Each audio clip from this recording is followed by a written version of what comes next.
Scored 100 out of 100 in class 12th chemistry and आज की इस वीडियो में मैं आप लोगों के साथ शेयर करने वाली हूँ कि अगर कोई भी ऐसा बच्चा है जिसने अभी तक कुछ भी नहीं पढ़ा है तो वो किस तरीके से बहुत अच्छा स्कोर कर सकता है इन केमिस्ट्री।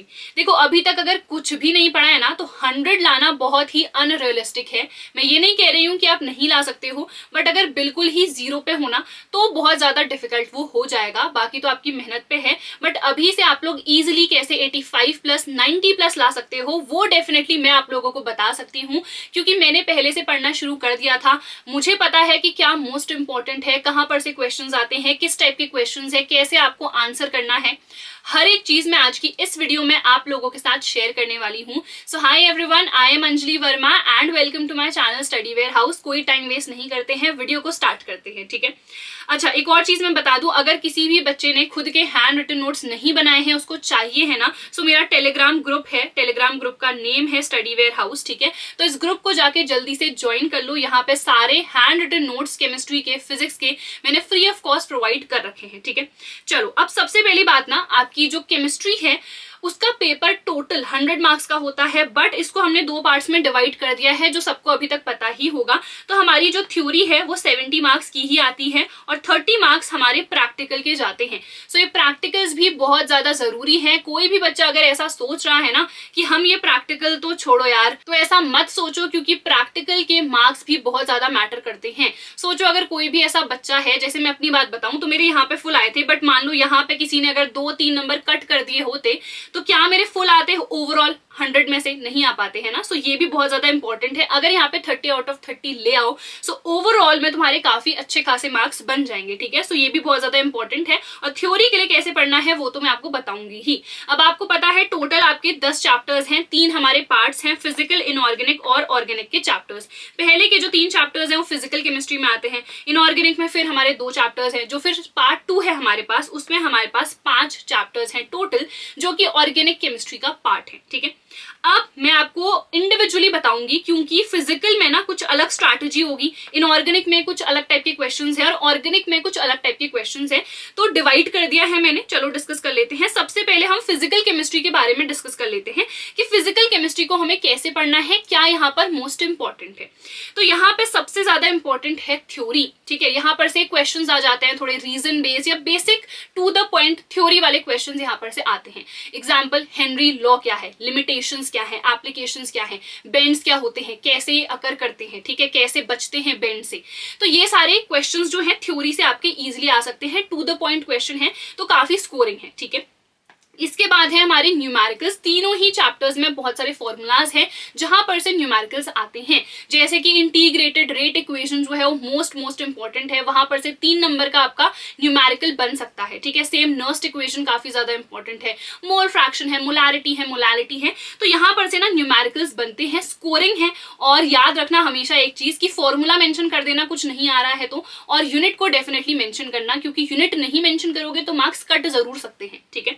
इसके अलावा बहुत सारे कॉन्सेप्चुअल क्वेश्चंस यहाँ पे आते हैं, जैसे कि मैंने आपको ऑलरेडी बताया, रीजन बेस्ड क्वेश्चंस, ठीक है। अब ये क्वेश्चंस कैसे हैं उसके लिए तो आपको पीवाईक्यूज एक बार देखने पड़ेंगे, एनालाइज करने पड़ेंगे, तभी आपको समझ में आएगा। क्योंकि टॉपिक मैंने बोल दिए हैं, बट एग्जैक्ट क्या क्वेश्चन है वो तो आपको जब आप पीवाईक्यू देखोगे ना तभी समझ में आएगा।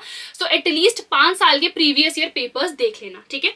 अब हमें पढ़ना कैसे है, चाहे हम इनऑर्गेनिक की बात करें, ऑर्गेनिक की बात करें या फिजिकल की, हमें पढ़ना कैसे है। तो सबसे पहली बात, आपको लेक्चर्स देखने हैं। अगर कोई ऐसा बच्चा है वो वीडियो देख रहा है जिसने इनफ पढ़ लिया है ऑलरेडी, वो बस मोटिवेशन के लिए वीडियो देख रहा है ना, तो go for the detailed lectures only. अभी आपको वन शॉट नहीं देखने हैं, क्योंकि आप लोगों ने पहले से बहुत अच्छा खासा पढ़ लिया है, ठीक है। तो आपको और ज्यादा उसको इंक्रीज करनी है अपने नॉलेज को, ठीक है। बट अगर कोई भी ऐसा बच्चा है जिसने अभी तक बहुत कम पढ़ा है ना, सो आपको वन शॉट लेक्चर्स ही प्रेफर करने हैं। This is not the time कि आप डिटेल्ड लेक्चर्स देखो, क्योंकि अभी टाइम ही नहीं है। नवंबर, दिसंबर, जैन 3 ही महीने हमारे पास रह गए हैं। It is not at all possible कि तुम लोग 10-10, 20-20 घंटे के लेक्चर्स देखोगे और हर एक चैप्टर कंप्लीट हो जाएगा। Not at all possible, not at all realistic. इसीलिए आपको वन शॉट लेक्चर्स देखने हैं। मैंने केमिस्ट्री के लिए लेक्चर्स डालने ऑलरेडी स्टार्ट कर दिए हैं। बाकी जो लेक्चर्स हैं वो भी मैं जल्द ही अपलोड कर दूंगी। एक एक घंटे में सारे चैप्टर्स मैं कंप्लीट करा दे रही हूँ। इवन जो नोट्स हैं वो भी फ्री ऑफ कॉस्ट टेलीग्राम पे प्रोवाइड कर दे रही हूँ, तो आप लोग वहां से भी पढ़ सकते हो, ठीक है। तो नोट्स खुद से बनाने की फिर जरूरत नहीं पड़ेगी, तो वहां पे आपका टाइम भी बच जाएगा कि मैंने पढ़ाया है वही सेम नोट्स की PDF भी आपको मिल गई, तो वहां पर से आप लोग पढ़ सकते हो, ठीक है। तो यहाँ पर जो भी चैप्टर है वो आपने पढ़ लिया, ठीक है। उसके बाद आपको NCERT खोलनी है। NCERT लाइन बाय लाइन नहीं पढ़नी है क्योंकि अभी वो टाइम है ही नहीं। सिर्फ आपको इंपॉर्टेंट टॉपिक्स और क्वेश्चंस देखने हैं वहां पे। इंपॉर्टेंट टॉपिक्स क्या है, ऑलरेडी मैंने वीडियो बना रखी है, चैनल पे जाके देख लो। अगर आपको चाहिए मैं वीडियो बनाऊं कि NCERT के मोस्ट इंपॉर्टेंट क्वेश्चन क्या है, क्योंकि अभी टाइम नहीं है कि हर एक क्वेश्चन को प्रैक्टिस करूं, तो मुझे बता देना कॉमेंट सेक्शन में, मैं ये वीडियो भी बना दूंगी, ठीक है। इसके अलावा नोट्स का मैंने तुम लोग को बता ही दिया है, टेलीग्राम ज्वाइन कर लो। बट अगर कोई ऐसा बच्चा है जिसने खुद के हैंड रिटन नोट्स बनाए हैं तो अपने नोट्स से ही पढ़ो, ठीक है। बहुत जगहों से नोट्स इकट्ठा नहीं करने हैं, खुद के नोट्स बनाए हैं तो खुद के नोट्स से ही पढ़ो। जिसने नहीं बनाए हैं टेलीग्राम ज्वाइन कर लो, ठीक है। इसके बाद आपको बहुत सारे क्वेश्चंस प्रैक्टिस करने हैं। सिर्फ लेक्चर देखना इनफ नहीं रहेगा। अगर आप सोचोगे कि 1 घंटे का लेक्चर मैंने बनाया है, आपने देख लिया, हो जाएगा, not at all possible. Questions आपको बहुत सारे प्रैक्टिस करने पड़ेंगे। कहाँ से करें, तो NCERT के जो मोस्ट इंपॉर्टेंट है वो कर लो, क्वेश्चन बैंक है वहां से कर लो, एग्जाम्पलर है वहां से कर लो, PYQ से कर लो, सैम्पल पेपर से कर लो, जो बुक आपके पास है ना उससे कर लो। कोई नई खरीदने की भी जरूरत नहीं है, जो आपके पास है उससे कर लो, कोई सेकंड हैंड ले लो, बट क्वेश्चंस आपको डेफिनेटली प्रैक्टिस करने हैं, ठीक है। चलो अब आ जाते हैं इनऑर्गेनिक केमिस्ट्री में। तो 2 ही हमारे चैप्टर हैं और यहाँ पर से रिपीटेड क्वेश्चंस आते हैं और रीजन बेस्ड आते हैं, specifically most importantly D and F block elements वाले चैप्टर से, ठीक है। ट्रांजिशन एलिमेंट्स क्या है, किनको कहते हैं, किनको नहीं कहते हैं, क्यों नहीं कहते हैं, लैंथेनॉइड कॉन्ट्रैक्शन क्या है, इस टाइप के बहुत सारे रीजन बेस्ड क्वेश्चंस आपके आते हैं D and F ब्लॉक से। अगर मैं कोऑर्डिनेशन कंपाउंड की बात करूं, IUPAC नेमिंग वहां पर से आती है, जो हमारा आइसोमर वाला टॉपिक है वो आता है, जो हमारी थ्योरीज हैं, ठीक है, क्रिस्टल फील्ड स्प्लिटिंग है, VBT है, ये सारे टॉपिक्स काफी ज्यादा इंपॉर्टेंट है कोऑर्डिनेशन कंपाउंड से, ठीक है। सब कुछ मैंने यहाँ पे ऑलरेडी नोट भी कर रखा है। इसके लिए बहुत जरूरी है कि आपकी कॉन्सेप्ट क्लैरिटी हो, जैसे रीजन बेस्ड क्वेश्चन है, ठीक है।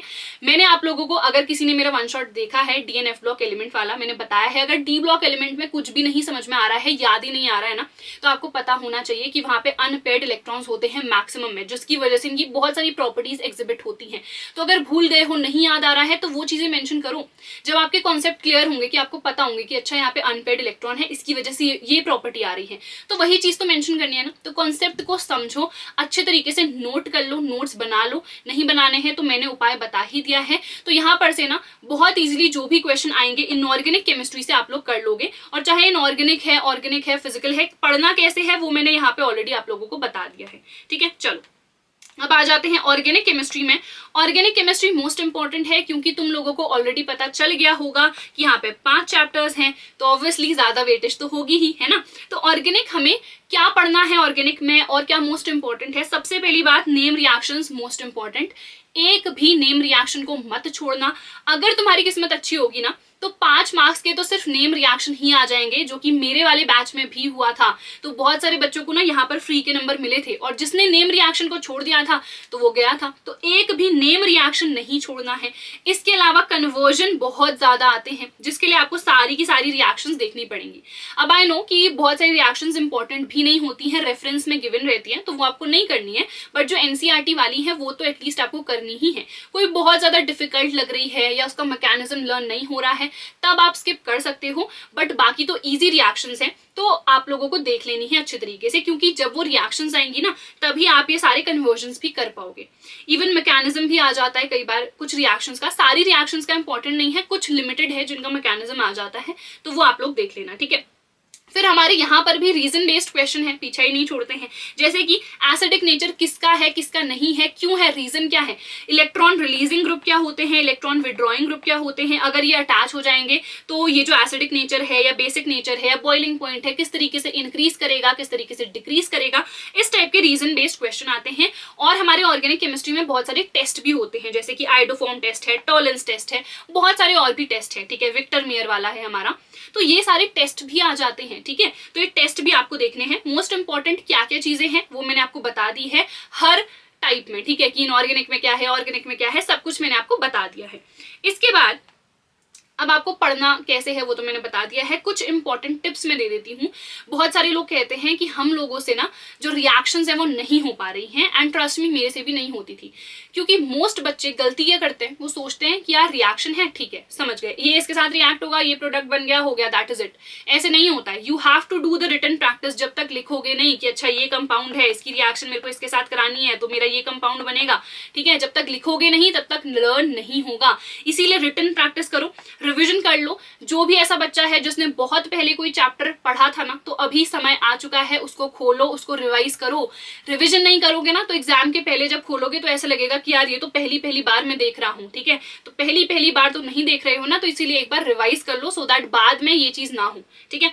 उसके बाद मैंने आपको ऑलरेडी बता दिया है, प्रीवियस ईयर क्वेश्चन पेपर्स आपको प्रैक्टिस करने हैं, बट पीवाईक्यू से भी ज्यादा इंपॉर्टेंट सैंपल क्वेश्चन पेपर्स हैं। मैंने हर वीडियो में आप लोगों को बताया है, क्योंकि सैंपल क्वेश्चन पेपर्स में लेटेस्ट पैटर्न के अकॉर्डिंग ही क्वेश्चंस है, so you have to practice the sample question papers, ठीक है। जो लेटेस्ट पैटर्न है, जो लेटेस्ट लेवल है, उसके अकॉर्डिंग ही क्वेश्चंस प्रैक्टिस करने हैं। अगर आप 5 साल से पहले वाले पीवाईक्यूज में जाओगे ना, तो वहां पे बहुत ही इजी क्वेश्चंस है जो अब आते ही नहीं है, जो अब रेलेवेंट ही नहीं है। भले ही उस टॉपिक से ही वो क्वेश्चन है, बट पहले इजी क्वेश्चन आते थे एकदम टू द पॉइंट, अब नहीं आते हैं, घुमा फिरा के आते हैं, तो वो सैंपल पेपर में ही मिलेंगे, ठीक है। अगर मैं बात करूं फिजिकल केमिस्ट्री की, तो बहुत सारे फॉर्मूलाज हैं, तो उनको रिवाइज करना है। इसके अलावा रिएक्शन शीट भी बना सकते हो, फॉर्मूला शीट भी बना सकते हो चाहो तो, ठीक है। जैसे मैंने तो बनाई हुई थी एक फॉर्मूला शीट भी और रिएक्शन शीट भी। रिएक्शन शीट में जो नेम रिएक्शंस है वो मैंने सिर्फ वही लिखी थी, सारी की सारी रिएक्शंस आप लोगों को नहीं लिखनी है, सिर्फ जो हमारे पास नेम रिएक्शंस हैं वही लिखनी है, जो कि आपकी 40-50 होंगी, ठीक है, डिपेंड करता है। तो अगर रिएक्शन शीट भी चाहिए है तो वो भी मैं प्रोवाइड कर दूंगी टेलीग्राम पे, तो आप लोग टेलीग्राम को ज्वाइन कर लो। एंड जितनी चीजें मैंने अभी बताई हैं केमिस्ट्री के लिए, आई होप कि यार आपको समझ में आ गई होंगी। फिर भी कोई भी डाउट है तो कमेंट सेक्शन में पूछ लेना, अगर मैं देखूंगी तो मैं ट्राई करूंगी कि मैं रिप्लाई कर सकूं, ठीक है। So that is it for this video. I hope यार इस वीडियो से आपको बेनिफिट हुआ होगा, और अगर लगता है ना कि हुआ है तो please like this video, share this video with your friends, and channel को सब्सक्राइब कर लो, क्योंकि बहुत सारे वन शॉट लेक्चर्स और वीडियोस इस चैनल पे जल्द ही आने वाली हैं। तो हम मिलेंगे हमारी अगली वीडियो में। Till then bye everyone, take care and all the very best.